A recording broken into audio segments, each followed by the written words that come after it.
Whenever we finish a project, we do a lot of soul searching. A lot of reference got kicked around.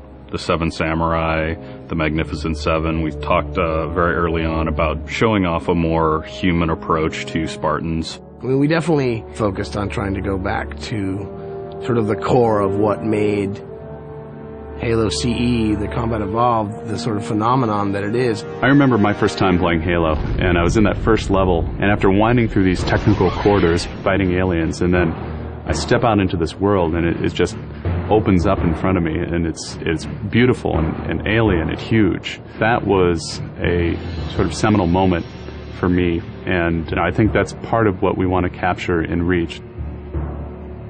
Something that was core to the game at the beginning was that sense of wonder and exploration.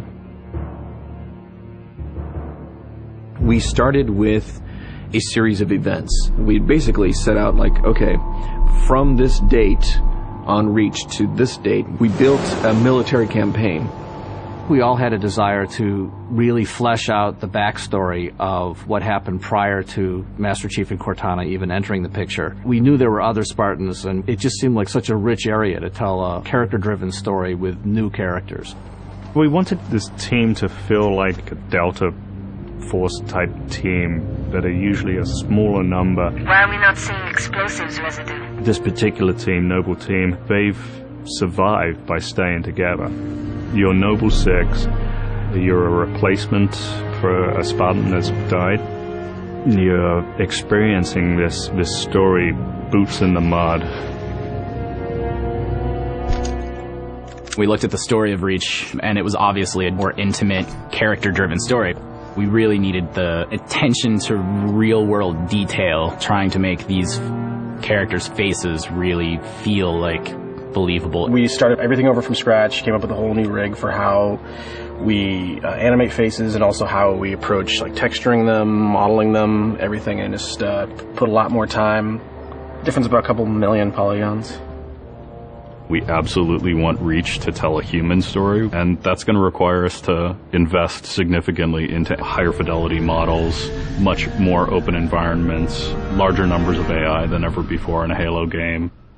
To pull off the vision for what we had for this game, we ended up gutting almost every part of the engine, retooling things to make it run faster, to make it run better, it looked better. We had to throw out all of our technical systems. We had to then throw out the content that went with it because that content didn't represent the new bar we were going for.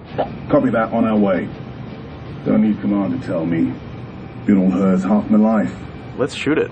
We've got a great team of guys, and they could take motion capture and they could make the poses way more dynamic, way more expressive. Those changes bring out the life. They bring out the style of our characters. We had probably 4 times the amount of polygons to play with this time around, which gave us a lot more freedom and creativity in what we wanted to achieve. When you look at total engineers that are actually putting code that are actually affecting this game, I mean, it's massive, 30-plus guys. It's crazy. When you shoot a rock face, you'll see sparks, rock chips, dust. In Halo 3, we had a maximum of 100 colliding particles. In Halo Reach, we have thousands. We've got much more customizable Spartans than we've ever had in the past. The number of polygons we can draw at one time has skyrocketed. It's changed the way we build things up close as well as out far.